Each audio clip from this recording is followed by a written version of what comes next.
Habaquq 1-bob. Habaquqning nola qilishi. Ey Parvardigor, qachongacha nola qilsam quloq solarsan? Zo'ravonlik bo'lyotidi deb chaqirsammi qutqizmamsan? Nima uchun meni shunchavala nohaqchilikni ko'rishga zo'rlaysan? Nima uchun yomonlikni ko'rib turib parvo qilmaysan?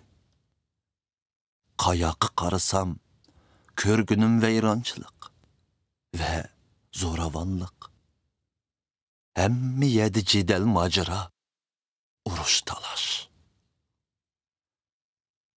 Natijada qonun kuchini yo'qotgan. Adolatmi hargiz o'tirg'i chiqolmagan. Rezillar haqqaniylarni qorshib olgan. Adolat burmalangan.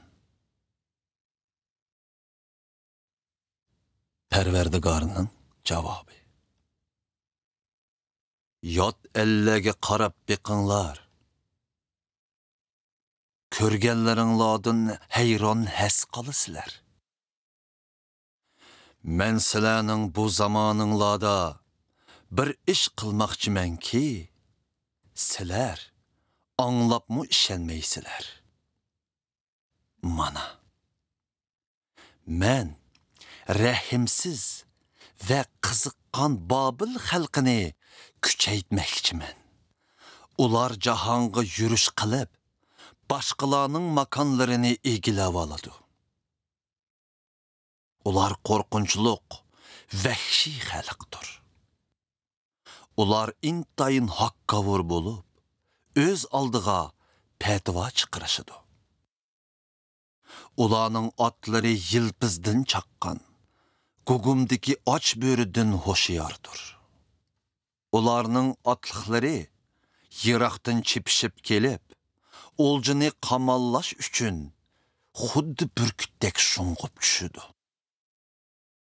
Ularning hammasi zo'ravonlik qilish uchunla keladi.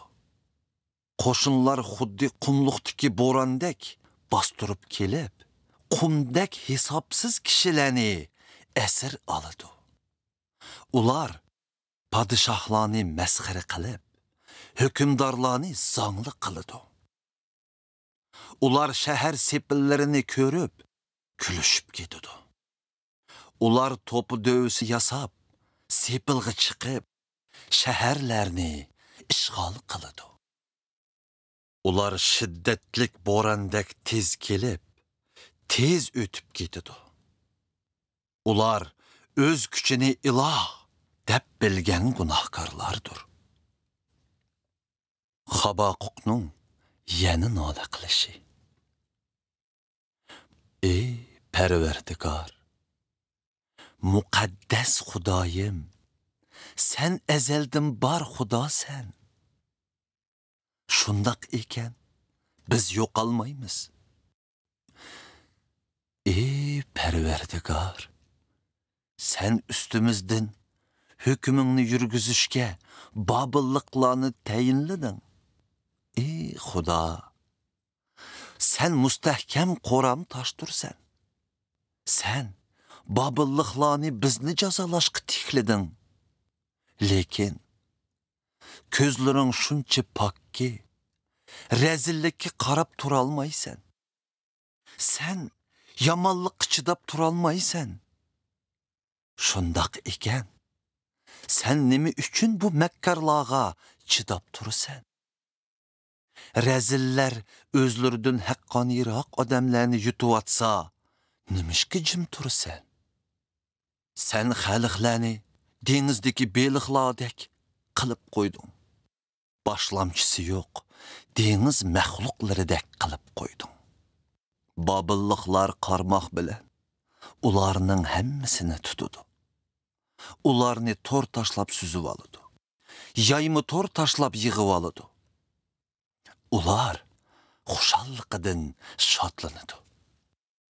Shunda qilib ular o'z to'rig'i cho'qinib, uningga qurbonlik qiladi. Yaymi to'riga küce küydürüdü. Çünkü ular bu torları bilen heşemetlik yaşaydı. Ularning taamları nahayeti muldur. Ular qaçangıcı toxtumasdan torini taşlap, xalqlarni davamlıq rahimsizlerce qırğın qılıdı.